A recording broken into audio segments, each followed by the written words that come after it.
¿Cómo están? Buenas noches, bienvenidos a Hoy Nos Toca, edición de día jueves. Hoy estuvo el presidente de la Nación en La Rioja y dijo algunas cosas que vale la pena comentar, ¿no? Algo tiene que ver con la economía que vamos a analizar en el primer bloque con un economista, con Ricardo Delgado, y por supuesto con Leandro Dario, nuestro especialista, que tiene que ver con lo que dijo el presidente, que Argentina está sufriendo una crisis de crecimiento. O sea, está creciendo tanto la economía que por eso se desbalancean algunas cuestiones. Por ejemplo, debe entender el presidente que el crecimiento económico hace que tengamos más inflación, que los bonos caigan su cotización, que crezca el riesgo país a 2.500 puntos, que se dispare los dólares financieros y el dólar blue. Debe creer el presidente o su equipo económico que eso es culpa de un crecimiento económico que nos cuesta ver. Realmente nos cuesta ver. Ojalá tuviera razón el presidente, pero nos cuesta ver. Pero tienen esas contestaciones, ¿no?, de parte del gobierno respecto a la cuestión social y económica. Hoy Gabriela Cerruti, la portavoz del gobierno, le contestó a un colega, Peralta, cuando le dijo que después de la disparada del dólar, habían subido algunos productos en el supermercado un 20%, dijo que, bueno, te están estafando, buscate otro supermercado, busca precios. No es una manera de contestar a alguien que habla en nombre del presidente ante una pregunta de un periodista. A la tarde, el presidente de la Federación de Almaceneros de Argentina dijo que los precios habían subido, no todos los productos, pero muchos, entre un 15 y un 20%. La pregunta del colega en la conferencia de prensa ante la portavoz era atinada, estaba respaldada por alguna información. Algunos periodistas recibimos aumentos a través de un servicio de información respecto a algunos precios que se van disparando. Leandro también lo tiene. Y podemos dar fe que en los últimos días, sobre todo en las últimas 2 semanas, se han movido mucho los precios de los productos de canasta básica. Dicen que la inflación de junio va a estar alrededor de 5,5 puntos y que ya dejó una aceleración para los primeros días de julio producto de esa inercia que viene por la suba del dólar. Pero el gobierno te contestan, camina a buscar precio porque te están estafando. No es una contestación, como tampoco lo es que el presidente nos diga que nos haga creer que el problema de la economía es que está creciendo. Hoy este tema lo vamos a charlar con Ricardo Delgado y en el segundo bloque vamos a estar hablando con Pablo Raccioppi. Pablo Raccioppi es el director del documental Jujuy Desoída, que es un documental que recoge algunos de los testimonios, yo te lo contaba ayer, algunos de los testimonios de las personas que se presentaron como querellantes y fueron víctimas de la violencia, el maltrato, de las estafas de Milagro Sala y de la Tupac Amaru. Son testimonios durísimos. El documental está disponible en la página www.jujuydesoido.com. Nosotros te vamos a mostrar un par de testimonios. Hay uno muy crudo, muy fuerte, ¿no? El de este chico que cuenta que porque su mamá era la secretaria de Milagro Sala y se peleó con Milagro Sala lo mandó a violar cuando él tenía 10 años por 2 adolescentes. Está contado en el documental. A partir de, como este chico nunca había hablado y había contado eso, a partir de esa situación se abrió una investigación, una de las tantas que tiene Milagro Sala.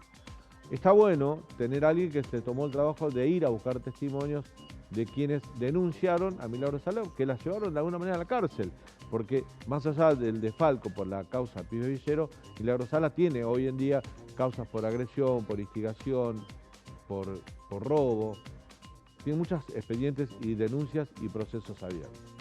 Ayer el presidente eligió suspender su agenda de gestión, porque debe estar convencido que la economía está creciendo, y se fue a visitar a Milagro Sala Jujuy.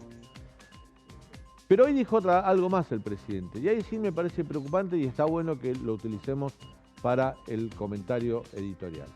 El presidente de la Nación hoy habló y dijo que le pidió a la oposición que se callara, hagan silencio, no pido que me ayuden a gobernar, pero por lo menos cállense porque generan incertidumbre, dijo el presidente de la Nación.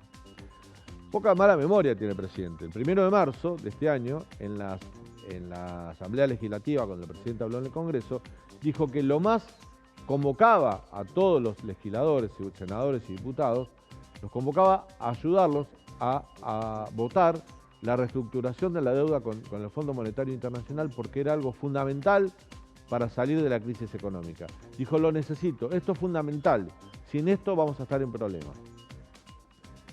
El acuerdo salió, el acuerdo con el Fondo Monetario Internacional se hizo porque fue la oposición, la que él manda a callar, la que le dio los votos, porque los votos del kirchnerismo, del cristinismo, no estuvieron del lado de enfrente.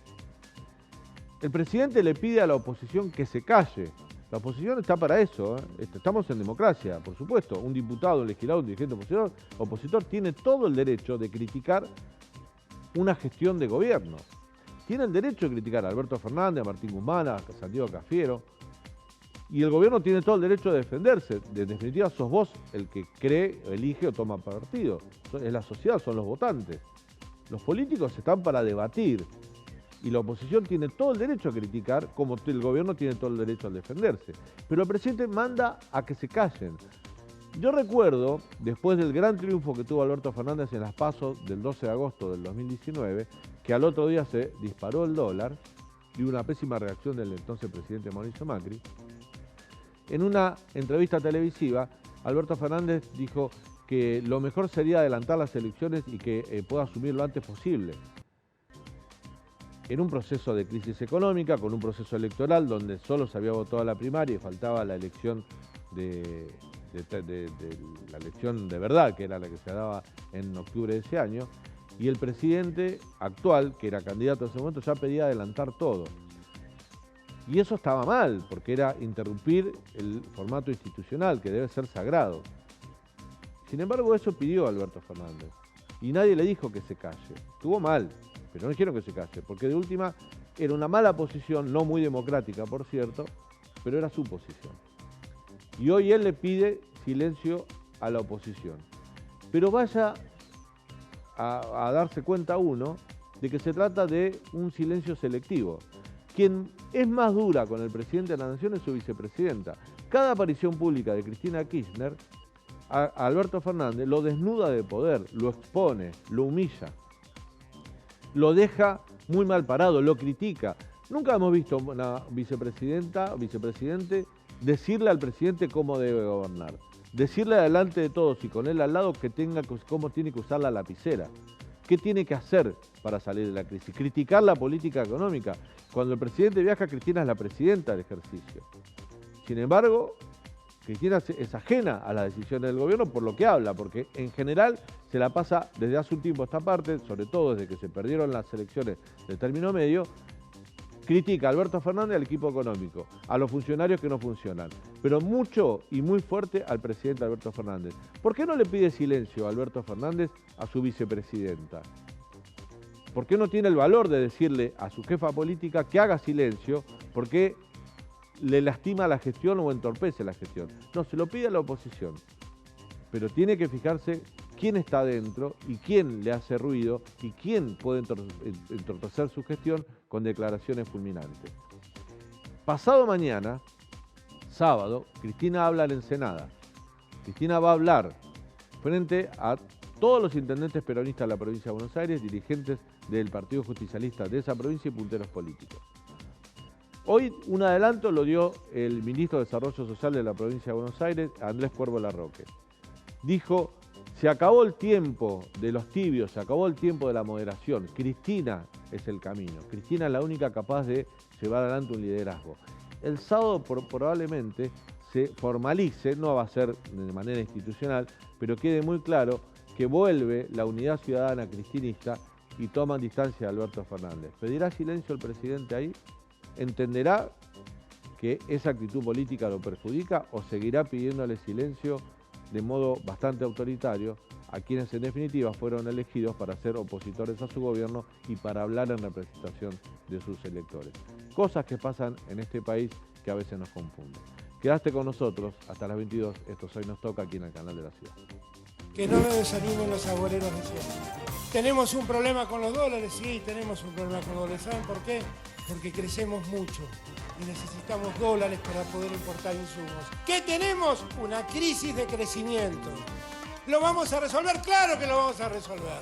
Estamos en el camino correcto en cuanto a la redistribución de ingresos, siempre tiene que ser más, siempre tiene que ser más rápido. Yo creo que la fase moderada está agotada, no quiere decir eso que nosotros hayamos hecho todo perfecto. Una gran falta de respeto del presidente con el pueblo de Jujuy. Lo de ayer del presidente ha sido un signo de intolerancia total. Yo lo invité decenas de veces, Dilota, al presidente, y la verdad que siempre se negó a venir. Ayer nos enterábamos de que las empresas paralizan la comercialización producto de la incertidumbre de que no saben con qué dólar van a tener que comprar. Y la solución que encuentran es proponer un paro. ¡Déjenme de embromar! ¡Busquen una mejor solución! Lo que necesitamos es seguir produciendo.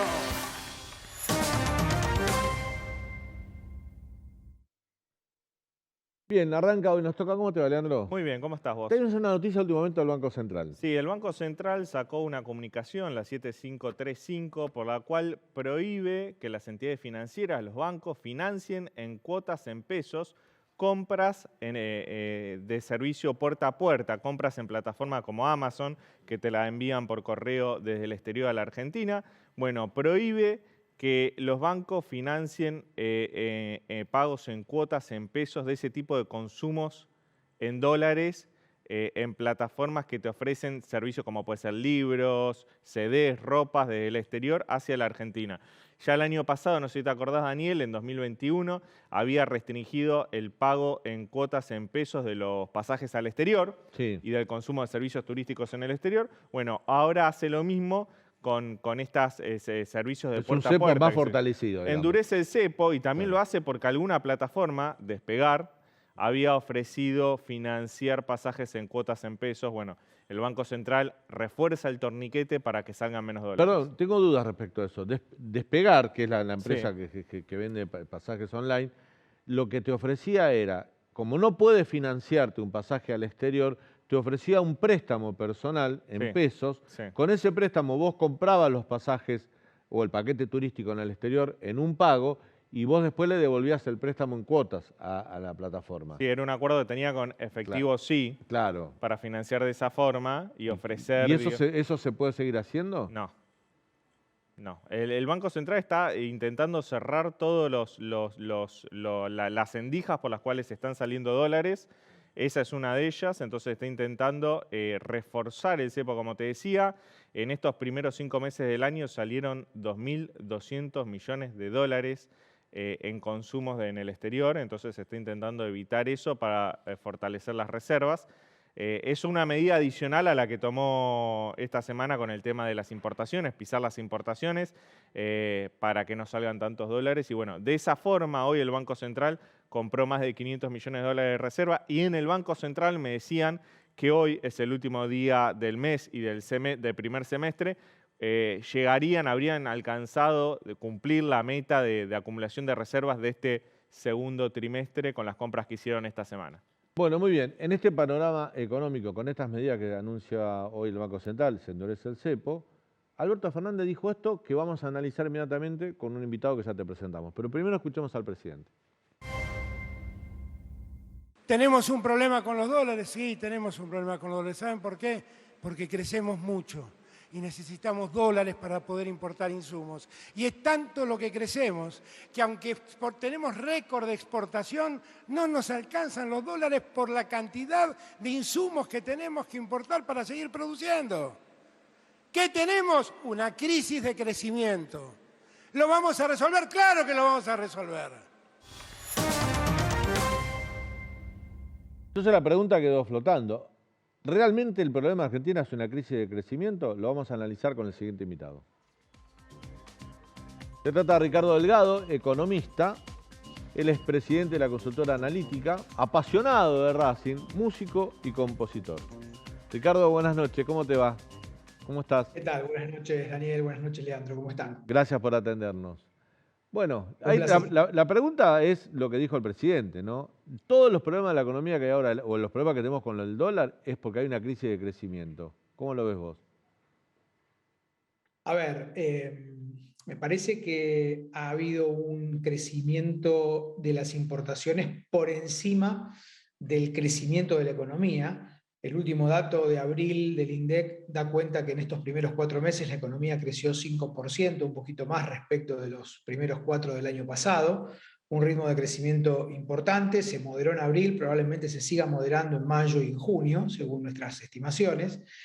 Pero cuando uno mira la composición sectorial de las importaciones y ve la evolución de la producción, en muchos sectores y también en el de servicios, quiero hacer una referencia en relación ahora al tema de los gastos en tarjeta y de los viajes al exterior, están bien por encima de lo que correspondería o lo que sería lógico, digamos, dado esta velocidad de crecimiento y esta recomposición, si se quiere, de los sectores productivos. ¿Por qué ha crecido tanto el volumen de importaciones este año? ¿Por qué se tocó un récord en mayo, tanto de importaciones, digamos, que las que cuenta el INDEC, que son las informadas por cada una de las empresas, y también las pagadas por el Banco Central? Bueno, básicamente, a mi juicio, además de las cuestiones vinculadas con la actividad económica, porque existe una brecha cambiaria muy elevada que en el último año y medio ha incentivado a muchas empresas, a muchos sectores productivos a dolarizarse a través de adelantar compras externas de materias primas, de insumos y demás, porque era de la manera en que se podía acceder al mercado oficial del dólar. Si vos tenías un peso que te sobraba en tu tesorería con una inflación creciente y sin posibilidades o muy pocas posibilidades de cubrirte con la tasa de interés o con las alternativas financieras en el mercado en pesos, muchas empresas optaron por aumentar, digamos, las importaciones de bienes de capital, bienvenido, porque eso implica inversión, pero también de sobreestoquearse. Digo, el productor de heladeras, de lavarropas, por poner un caso hipotético, por supuesto, prefería, en vez de tener pesos en el banco o en un fondo común de inversión, muchas veces comprar chapa y tener chapa de más, justamente para tener dólares de alguna manera al dólar oficial. Y eso es parte importante de la explicación de por qué tenemos hoy esta crisis externa vinculada con la falta de dólares. Ricardo, recién mencionábamos la nueva decisión con respecto a los consumos con tarjeta de crédito de artículos que compras en dólares en plataformas como Amazon, que están en el exterior y te lo envían por correo. ¿Vos creés que este tipo de medidas, esa y la de las importaciones que también se tomó esta semana, alcanzan para administrar la escasez de dólares del segundo semestre en el cual vas a tener menos liquidación del campo, pero también tenés, por ejemplo, el Mundial de Qatar, donde pueden salirte por turismo muchos dólares? Bueno, en relación al tema de los servicios, de importaciones de servicios, donde entran obviamente todos estos gastos en viajes y pagos de tarjetas de argentinos en el exterior, este año, en lo que va del año, se triplicaron en relación a los niveles que tenían el año pasado. O sea, este año, por esa sola vía, se fueron 2.200 millones de dólares. 3 veces más de 3 veces más que el año pasado. Esto es un dato muy, muy relevante, digamos, ¿no? Cuando la economía empieza a abrirse, se flexibilizan sobre todo las regulaciones sanitarias, desaparece la pandemia, los argentinos viajan al exterior y consumen dólares. Y lo que el Banco Central está haciendo es cerrando esta puerta hoy vinculada a los carriers internacionales, pero digamos, probablemente también hacia fin de año tengamos novedades en relación al turismo al exterior, como tuvimos a fin del año pasado, con la imposibilidad de financiar. Pero Ricardo, era esperable que después de 2 años de pandemia, donde prácticamente nadie podía viajar al exterior, teniendo muchos argentinos familiares en el exterior, no solo el turismo, no solo la parte recreativa, hay mucho contacto familiar, hay mucha migración a España, Italia, que se dio en los últimos años, padres que viajan, hijos que vuelven, eso se podía dar, era esperable. También hay que, a ver, yo entiendo que lo que estamos haciendo, vos como economista, nosotros como periodistas, preguntándote la cuenta del ahorro de dólares y cuántos dólares se fueron. Ahora también está el derecho de la gente a hacerlo, ¿no? Digo, lo que están claro, haciendo, lo que de alguna manera están vulnerando un gran derecho. Es absolutamente así, digamos. Claro. Yo estoy tratando de explicar una situación casi de almacenero. Claro. No hay dólares, para ponerlo en términos de la vicepresidenta, no hay dólares para todos y todas. Esto es así. La economía argentina hoy tiene una escasez de dólares que hace que obviamente, entre otras cosas, se tensionen las cotizaciones de los dólares financieros, del blue y demás cada tanto, y que haya eventos complejos en ciernes cada semana o cada semana y media o 2 semanas. Este es un dato que hay que tener en cuenta y que hay que administrar. Leandro me preguntaba, ¿esto va a ser suficiente? La verdad que no lo sé. Lo que sí me parece que el Banco Central y el gobierno está intentando hacer es evitar una devaluación brusca, evitar una devaluación del 25, 30, 40%, como ya sucedió en otro momento de cepo, como fue el 2011, con la presidenta Cristina Fernández al comando del país y con Axel Kicillof como ministro de Economía. En enero de 2014 el Banco Central devaluó 25%, un fuerte apretón monetario y suba de tasas. En fin, hubo una corrección externa por ese lado.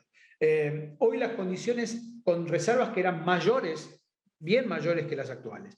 Con lo cual hay que ser muy cauto. Me parece que la clave es entender cómo se administra este nuevo modelo de comercio exterior, de qué manera se asignan los dólares a los sectores productivos, tratando de evitar que haya sobreestoqueo, que haya situaciones que no son favorables. Y en consecuencia, va a haber mayores restricciones. Si me gusta, no, claramente. A nadie le gusta tener menos posibilidades de moverse. Ahora, desde el punto de vista práctico, los dólares no están. Ahora, Ricardo, vuelvo al principio de la charla. Esto que dice el presidente es una crisis de crecimiento. ¿Es una crisis de crecimiento o es una crisis del modelo de la matriz económica argentina que tiene industrias que dan trabajo, pero que no son competitivas internacionalmente, y tenés como complejos exportadores competitivos al complejo agroexportador, a la economía del conocimiento, a la energía y a la minería, y ahí terminaste con la posibilidad de competir con el mundo y lograr dólares genuinos? ¿Es una crisis de crecimiento o de la matriz económica? Yo creo que es más lo segundo que lo primero, claramente. La Argentina tradicionalmente tiene problemas, de divisas. De hecho, lo tuvo en el cepo de Cristina entre el 2011-12 y el final de su gobierno, Ahí se financió básicamente con una caída de reservas de 35.000 millones de dólares en 4 años. Las reservas al final del gobierno de Cristina eran muy, muy bajas, justamente porque financiaron una salida, no solo de capitales, sino también pago de importaciones, de servicios y demás, que obviamente todo gobierno quiere tener, a la población en la mejor situación posible. El punto es cómo financiar esas políticas. Hoy no existen dólares en el Banco Central para financiar eso, y como bien vos decís, yo te haría una pequeña corrección. El único sector realmente que aporta dólares netos es el sector agroexportador, básicamente. El resto de los sectores, la minería, la energía, todavía no están aportando dólares netos de manera considerable, sobre todo la energía. Y ahí, de vuelta, hay que hacer también un mea culpa. El gobierno debería hacerlo, porque hoy, si tuviésemos tenido el gasoducto de Vaca Muerta operativo, una buena parte de la suba de precios internacionales que impacta sobre las reservas de central, por importar energía, son esos dólares que no hubiesen salido y hubiesen servido para aliviar mucho más esta situación externa compleja, ¿no? Ricardo, cuando uno escuchó a la vicepresidenta hablar de festival de importaciones, donde más importa es en energía, las empresas que más, y son agencias estatales, YPF, INARSA, y todas manejadas por la Cámpora. Pero bueno, quizás no te queda otra que importar energía porque tenés que abastecer la demanda interna en algo que es absolutamente indispensable. Pero te pregunto por estas trabas, esta suba del dólar, todos estos problemas. Hay algunos economistas que empiezan a decir, ojo que pueden empezar a faltar insumos. Ayer hablábamos un poco de esto, ¿no? Puede faltar café, pueden faltar insumos para electrónica, pueden faltar insumos para laboratorios, drogas. ¿Ves un escenario así posible? Con relación al tema de la falta, insumos, los problemas de importaciones hagan que tengamos falta de insumos, algunos indispensables. A ver, para entender de qué se trata esto, es básicamente, el gobierno lo que está diciendo es, vos podés importar, es bastante más complejo, es una norma difusa, compleja de digerir, y todavía estamos todos tratando de entender la letra fina de la comunicación del Banco Central que sacó anteayer. Ahora, de lo que se trata es de que para aquellas importaciones que superen en un 5%, la regla general, los valores del año pasado, para eso se va a necesitar financiamiento. Entonces ahí se abre una pregunta. Obviamente, los que consiguen financiamiento, ese financiamiento es caro. Tenemos un nivel de riesgo país, que es la tasa a la que se endeuda el gobierno, de casi 2.500 puntos, 2.400, 2.500 puntos, dependiendo del día. Con lo cual son 25 puntos de tasa. Una empresa privada que no tenga, digamos, una multinacional lo puede hacer, pero conseguir a tasas razonablemente competitivas a nivel internacional, pero una pyme o una mediana va a ser difícil que consiga financiamiento del proveedor o bancario a tasas razonables. Entonces, y suponiendo que lo consigue, eso va a hacer que se encarezca el valor del costo, y eso va a impactar sobre los precios. Entonces, tanto por un lado, por el lado de las cantidades, porque hay quienes no van a poder importar más. Entonces, si hay demanda, va a empezar a haber faltantes. Y por eso digo, es central la manera, a mi juicio, en que los funcionarios económicos, tanto del Banco Central como del Ministerio de Desarrollo Productivo, como de la aduana, administran este nuevo mecano que se está empezando a armar, que implica, insisto, asignar de manera muy eficiente para evitar cuellos de botella, faltantes productivos digamos, y sectores que se queden sin insumos, partes, piezas para producir localmente. Te hago la última, Ricardo, y agradecemos mucho el tiempo que nos dispensaste, que tiene que ver con la inflación. ¿Tienen cálculos ustedes en la consultora sobre la inflación de junio? Algunas consultoras ya nos informaron que va a estar entre 5,3 y 5,6. ¿Cómo le da a ustedes? Nosotros tenemos 5,4, ese es el número de junio, y probablemente tengamos un piso también de 5, que empiece con 5 para julio, de vuelta. Bueno, empiezan los aumentos, ¿no? Mañana claro, empiezan tenemos todos los aumentos juntos tenemos ahora. los aumentos programados, tarifarios, Sí. Varios más de cable y otros servicios, por un lado, pero además tenemos estos 15, 20 días de turbulencias financieras que llevaron, por ejemplo, que los dólares financieros y el blue treparan entre 15, 20 o 25% en un mes.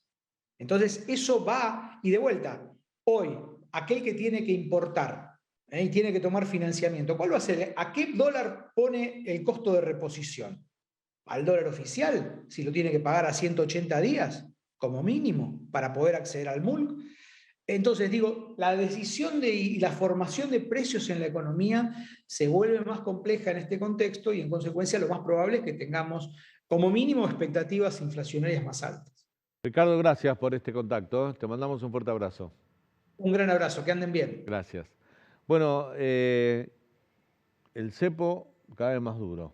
El cepo cada vez más duro porque el escenario... Es la noticia de último momento. Es la noticia de último momento.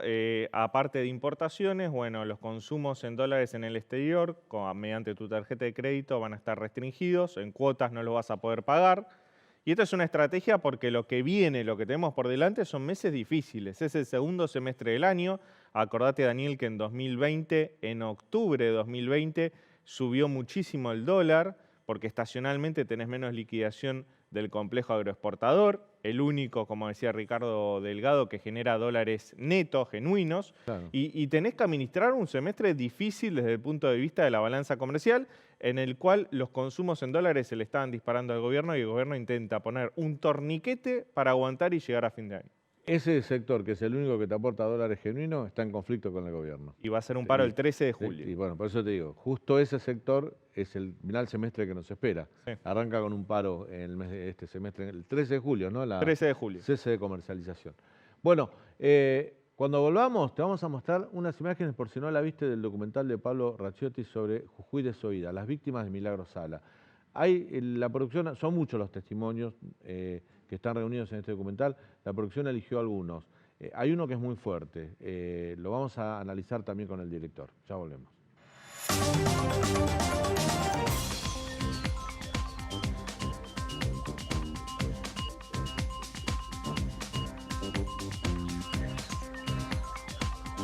Había una señora embarazada y estaba parada. Y le dice, ¿y vos qué hace que no estás trabajando? Estoy descansando, estoy cansada. No puedo más. ¿Cómo que no podés más? Tenés que trabajar. Agarró y le metió con la piña y le partió la boca. Y mi esposa ahí le dijo, señora, está pegando a una persona embarazada. Pero a esta basura así se las maneja porque de esa forma trabajan. Milagro es violento y violento. Milagro no te va a perdonar, no le perdona a un funcionario, menos le va a perdonar a uno de abajo, ¿entendés? Entonces, si tenía que reventar la cabeza con un casco, te lo reventaba y si se desmayaba, se desmayaba. ¿Entendés? Alzaba bandera con las mujeres y ella misma te denigraba porque eras blanca, porque eras, o porque eras gorda, o porque eras linda, o porque eras negra. Yo no la entendíamos. Te sabía pegar esos famosos sopapos que le dicen que capaz que algunos piensan que es así, pero no, es una reinicia de Windows, te sacude la cabeza. Bueno, esos son algunos de los testimonios del documental Jujuy de Zoïda que hablan de los crímenes que cometía Milagro Sala y la organización Tupac Amaru, que respondía a Milagro Sala durante una etapa donde en Jujuy la Tupac Amaru era una especie de estado paralelo al estado provincial. Un cineasta, un documentalista, el siguiente invitado, te lo presento y te cuento por qué hizo este trabajo y mejor lo va a contar él. Se trata de Pablo Raciopi, director del documental Jujuy de Zoïda. Estudió en la Escuela Nacional de Bellas Artes Prilidiano Pueyrredón. Trabajó en cine publicitario y además fue director del Olimpo Vacío y El Diálogo. El Diálogo es un gran documental que es una charla entre Graciela Fernández Mejide y Héctor Ricardo Leis, ¿no? Exactamente. Así. Bienvenido, Pablo. Gracias. Gracias por estar en el programa. A vos, Daniel. Bueno, vimos algunos testimonios. Yo hablé esta semana con vos en la radio y me decías, yo te presenté muy apresuradamente, juntó todos los testimonios que vos dijiste, no, pará, son algunos testimonios, porque otros no los pude tomar. Son los posibles, digamos. Los posibles. Porque fue, digamos, arrancar con 2 o 3 datos de 2 o 3 personas que dijimos, bueno, estas personas nos van a proporcionar más testimonios y la verdad que fue muy complicado porque no toda la gente estaba convencida de hablar, la gente que nos recomendaban estas primeras, y después había gente que directamente no quería ni conocernos y hubo gente que hubo que convencer, hubo que explicarle que era mejor dar testimonio. Pero había miedo. Muchísimo, sí, todavía hay, claro.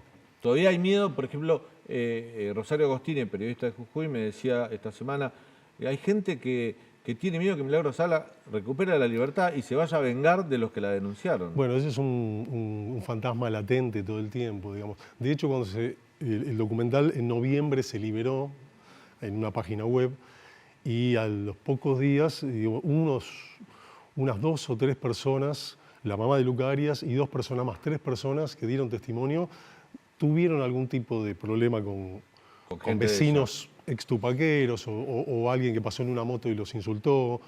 Hubo un clima, digamos, al papá de... No al padre de Pato Condorí, a un periodista de Humahuaca que da testimonio sobre la muerte de Pato Condorí, le rompieron el auto. Sí, pasaron cosas así. ¿Cuál fue el testimonio? ¿Qué pasó con Condorí? Yo te pido esto porque lo hablamos recién fuera de aire. En Buenos Aires fue un tema que se desconocía, incluso para la prensa, para los grandes medios, y fue tratado tardíamente. O sea, lo que sucedía en Jujuy quedaba en Jujuy, no llegaba de la manera que tenía que llegar a Buenos Aires. De hecho, vos me contabas que te fuiste enterando antes de hacer el documental, de a poco interiorizándote un poco lo que sucedía en Jujuy. Y antes, y sobre todo en Jujuy, porque digamos, en los días en Jujuy, digamos, yo hice 3 viajes a Jujuy, porque iba a ser 2, pero me di cuenta, en el primero me di cuenta que iba a ser mucho más complicado conseguir testimonio de lo que pensaba. Y cada día, digamos, cada nuevo testimonio, cada nueva persona que conocía era una caja negra nueva que se abría y una cosa macabra o así, o tenebrosa nueva. Y era como una cosa que no tenía fin. De hecho, mi sensación es que el documental es apenas no es definitivo, digamos, una puerta entreabierta y todavía hay mucho más por investigar. Digamos, es como un iceberg que solo vimos la punta y abajo hay todavía muchísimas historias, muchos testimonios por hacer. El documental fue producido por Gabriel Levinas, colega, periodista, vos trabajaste en la realización. ¿Quién es Milagro Sala para vos? Bueno, Milagro Sala es una construcción política, en principio para detener el avance del emergente que nucleaba, digo, las grandes masas que habían quedado sin trabajo en los 90, digamos, que fue el Perro Santillán. Perro Santillán, claro. Digamos que que participó de una revuelta muy sí, fuerte. Y de una marcha federal, digamos. Sí, claro. Exacto. Ahora, el Perro Santillán, todos los testimonios toda la gente que me ha referido al Perro Santillán me han dicho, mira, el Perro Santillán es el único sindicalista insobornable de Argentina. Charlar con él, digamos, es tener la certeza de que es así, y es evidentemente una persona que habrá incomodado a fines de los 90 a ciertas personas, a cierto sector del sindicalismo jujeño, a cierto sector del poder político jujeño. Milagro Sala es impulsada en principio para detener el avance del Perro Santillán, y de hecho lo lograron. Pero a partir de 2003 se le ha dado una cantidad de recursos hoy incalculables, digamos. Rosario... Bueno, está presa por la causa, su condena de 13 años, por la causa Pibes Villeros, por el desfalco de 700 millones de pesos, una mega causa que abarca otras cuestiones más. Y ella después tiene una condena por agresión al actual gobernador Gerardo Morales, y tiene muchas denuncias. Yo hoy lo escribí en La Nación, porque hoy el presidente ayer dijo que es perseguida por la justicia. En una causa, la de Lucas Arias, que es el yerno del Perro Santillán, que en primera instancia ella había sido, a Lucas Arias lo agarró una patota y lo golpeó fuerte. Sí, con algunos matices importantes. Por ejemplo, Lucas Arias tenía su propia agrupación. Sí. Lo que pasaba con los que tenían otras agrupaciones es que no les llegaba el dinero para hacer las casas que tenía que hacer. Claro. Todo iba a Milagro Sala. Entonces, Lucas Arias va con gente de su agrupación, con un solo acompañante de su agrupación, a ver al ministro de Infraestructura de Jujuy de ese momento, sí, en el año 2007 creo que fue esto. Gobierno de Fellner, claro. Fellner. Entran al despacho a verlo Fellner. Fellner se levanta en un momento y les dice, espérenme un segundo, y cuando se va, irrumpe una patota de unas 12 o 14 personas que le dan una paliza que realmente lo dejan moribundo. En el despacho de un funcionario, no en la calle, claro, no en su casa, digamos. En el despacho de un funcionario sucedían esas cosas por las cuales, digamos, nunca hubo una denuncia, digamos. Lucas Arias murió después. Murió meses después. Murió con diagnóstico de leucemia, pero bueno, también dicen que quedó muy mal con dolor, el Perro Santillán lo contaba, con dolores crónicos de cabeza, que con coágulos en el cerebro. La golpiza. Murió.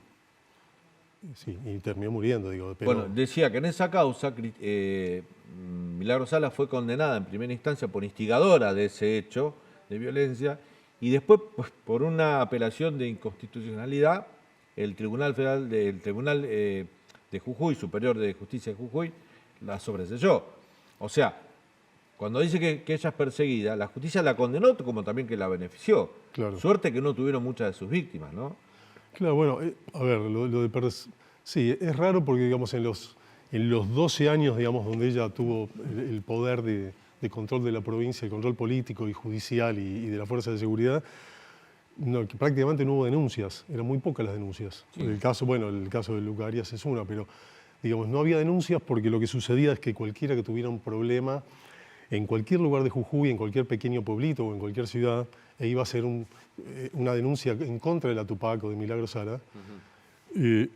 Inmediatamente Milagro Sala era notificado por el comisario, por el juez o por el fiscal, y las represalias contra el denunciante eran mucho peores. Milagro Sala tenía injerencia en la justicia y en la policía de Jujuy. Total. Eso digo, basta preguntarle a cualquier persona en Jujuy y te empiezan a contar muchos casos de cómo cacheteaba a policías delante de sus subalternos, por ejemplo, de cómo irrumpía cuando quería en la casa de gobierno. Eduardo Fellner era rehén también el gobernador de Jujuy. Fue cómplice, rehén, porque en la causa en la cual Milagro Sala está condenada, Eduardo Fellner está procesado también. Sí. Y hay varios intendentes también, también intendentes radicales que están procesados por esta causa. Claro, bueno, y de algún modo está bien, porque de algún modo todos vivían, todos participaban de ese sistema que se había impuesto en la provincia, pero Fellner era un tipo absolutamente desempoderado, no tenía ninguna relevancia como gobernador, la que manejaba. No era allá cuando yo preguntaba si había habido un gobierno paralelo, todo el tiempo me decía, no fue un gobierno paralelo, fue el gobierno. El gobierno, claro. El otro era una especie de figura que quedó. Claro. De hecho, por ejemplo, hay en el documental hay un video que está en YouTube también, que yo lo puse en el documental, que es una vez que ella va con la Tupac a la gobernación y prenden fuego la casa de gobierno. Prenden fuego, como ir a prender fuego la Casa Rosada. Está filmado. y son unas llamaradas enormes y llenan de humo toda la Casa de Gobierno. Y nunca recibió una denuncia ni del gobernador, ni de un fiscal, ni de nadie. O sea, es muy raro ir a quemar una Casa de Gobierno y no recibir una denuncia.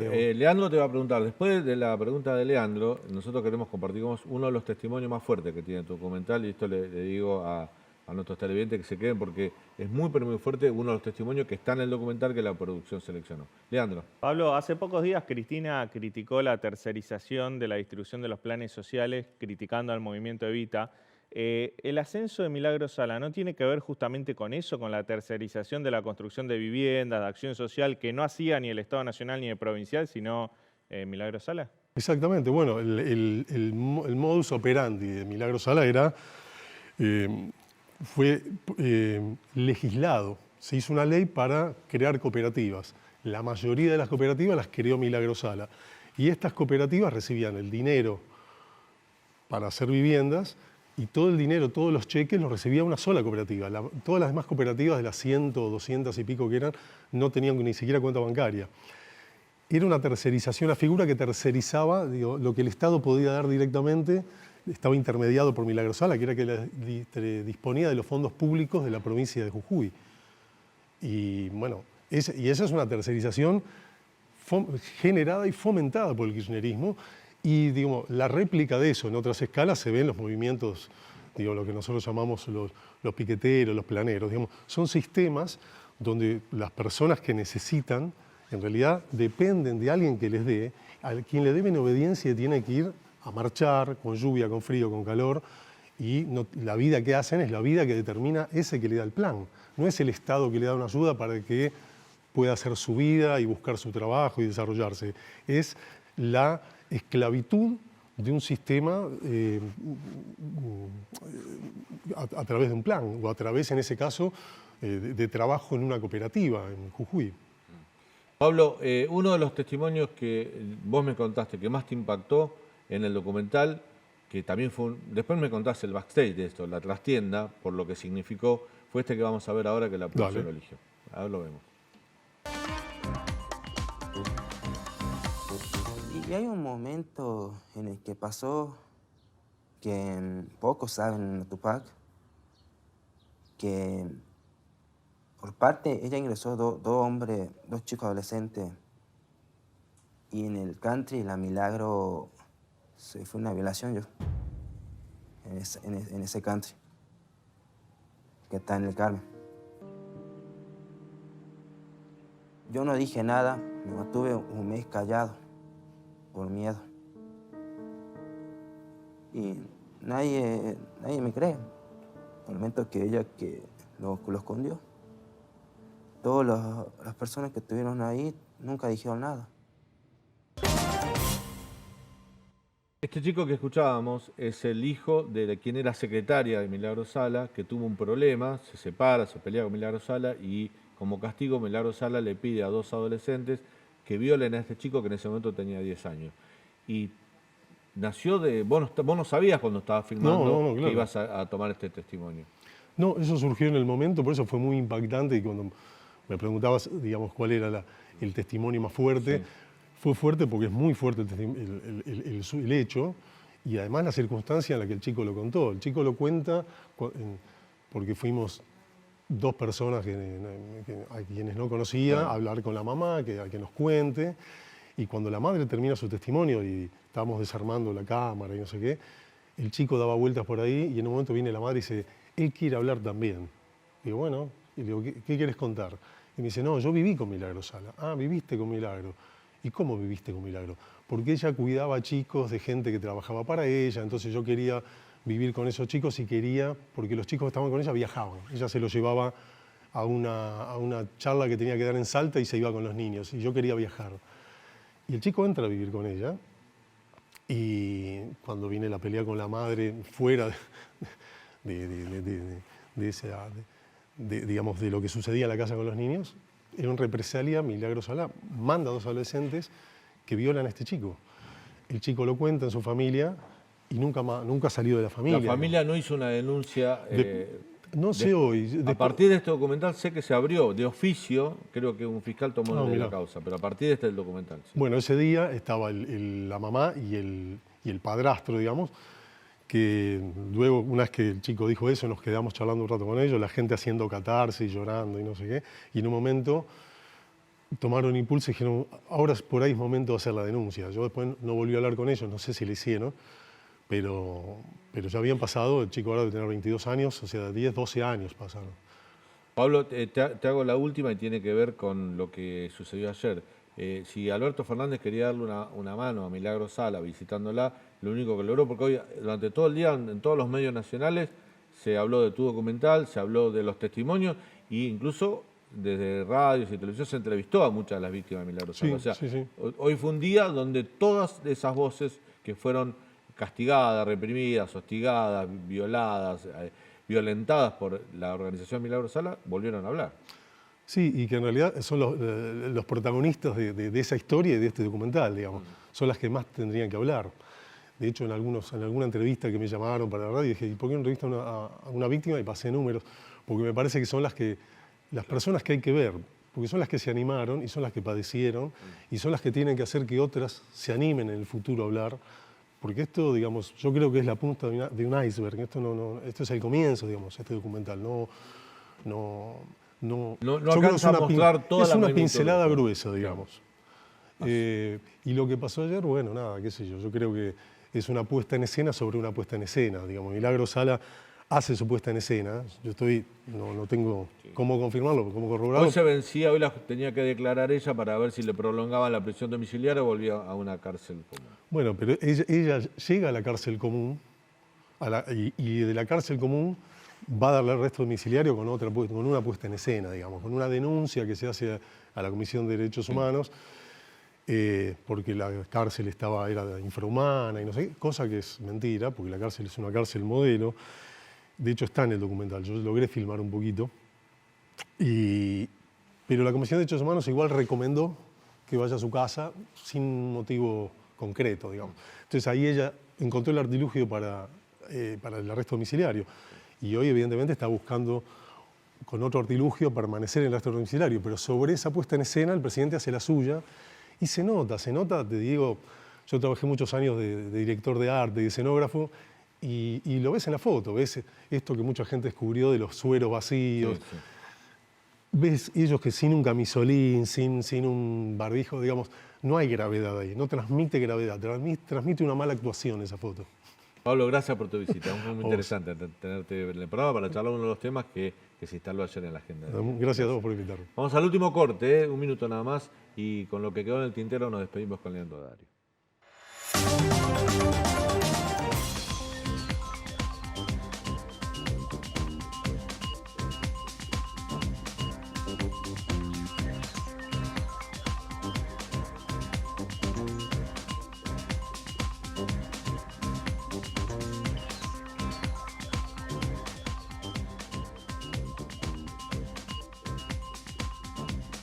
Último bloque de hoy nos toca y Leandro nos va a contar si verdaderamente la economía argentina crece. Sí, vos sabés que hoy se difundió el estimador de la actividad económica mensual y lo decía Ricardo Delgado recién, interanualmente si comparás abril de este año con abril del año pasado, tiene un 5% de crecimiento interanual, pero recordá que en abril del año pasado tuvimos la segunda ola de COVID y se cerró bastante la actividad. Pero vamos a ver si es verdad que la economía crece o no. Tenemos una placa armada. En realidad, la economía crece de una forma heterogénea. Mira, en 2020 la economía argentina fue la que más cayó de Sudamérica, la segunda después de Perú, 9,9% cayó por la pandemia. Es la caída de la economía más grande de toda la historia de Argentina. Sí. Nunca había caído 10 puntos la economía argentina. En el 2021 rebotó 10,2%. Sí. Y según el FMI, pues estas son proyecciones del FMI, este año hay un proyectado de crecimiento 4%. Es mayor el proyectado que el de Brasil, que te da 0,8%, pero es interesante compararlo porque en Brasil el Banco Central de Brasil, para frenar la inflación, subió las tasas de interés, las sextuplicó. Pasó del 2% de tasa de interés a 12%. En Argentina apenas pasamos del 40% de tasas de interés al 52%. Entonces en Argentina tenés una inflación anualizada del 70% y en Brasil apenas del 8%, ¿no? Entonces esa inflación que tiene Argentina te licúa gran parte de ese crecimiento del 4%.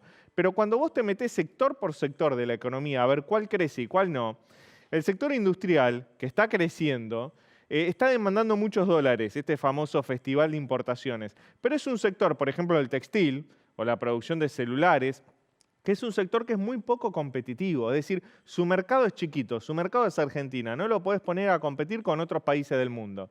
Entonces, ese crecimiento de ese sector, el industrial, que es un sistema de sustitución de importaciones, tiene un techo. ¿Y cuál es el techo? El mercado argentino. Si en Argentina los consumidores retraen el consumo por pérdida del poder adquisitivo, ese crecimiento se anula. Entonces, el único crecimiento genuino de creación de dólares es del complejo agroexportador, es de la economía del conocimiento, es de la energía si se construye el gasoducto, pero es un crecimiento muy focalizado en nichos del sector económico. ¿Es un crecimiento que derrama? No derrama. No derrama para los sectores sociales más postergados, los jubilados, los laburantes, los trabajadores. Para eso no derrama. No derrama. Lo que derrama, si tenés un crecimiento proyectado del 4% y una inflación proyectada del 70%, es la pérdida del poder adquisitivo. Ese es el gran problema que tiene la Argentina, la inflación. Entonces, nunca hay crisis de crecimiento, señor. El crecimiento es una buena noticia. Lo que tenemos es un régimen inflacionario alto y una actividad económica estancada. Eso es el problema de la Argentina. 70% te quedas corto. Puede ser que sea superior. Bueno, ¿y por qué te digo esto? Porque también se va a tener que emitir más, de acuerdo a lo que acaba de votar el Senado hace un ratito nada más, hace minutos nada más, el bloque de oficialista, con 38 votos del Frente de Todos, votaron una nueva moratoria previsional, es decir, para que accedan a jubilación gente que no tiene los aportes, ¿no? Una nueva moratoria. Esto tiene un costo estimado para el Estado Nacional entre 200 y 250 mil millones de pesos anuales. ¿Sabés quién no estaba enterado de esto? ¿O quién no quería que esto salga? Guzmán. Martín Guzmán. Ni siquiera a Martín Guzmán dijo, che, esto no es conveniente hacerlo ahora porque tengo que cumplir con metas de emisión monetaria. Se lo votaron igual. Hoy a la mañana, en una entrevista, le preguntaron al presidente Alberto Fernández sobre esta nueva moratoria provisional. Dijo, no estoy al tanto. Sí, lo tengo que hablar con Martín Guzmán. Tengo que hablar con Martín Guzmán. Es increíble, ¿no?, que el presidente conteste no estoy al tanto a algo tan importante como es una moratoria provisional que le puede permitir a mucha gente a acceder a una jubilación.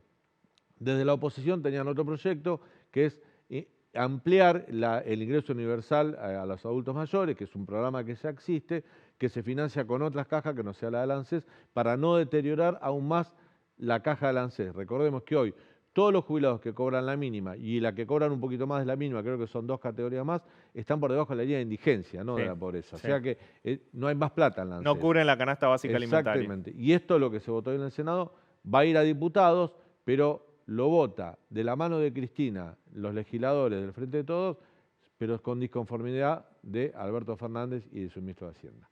Bueno, nos estamos yendo, mañana a las 9 de la noche los esperamos aquí en el canal de la ciudad, nuevamente para contarte todo lo que sucede en Argentina y en el mundo. Gracias por habernos acompañado. Hasta mañana.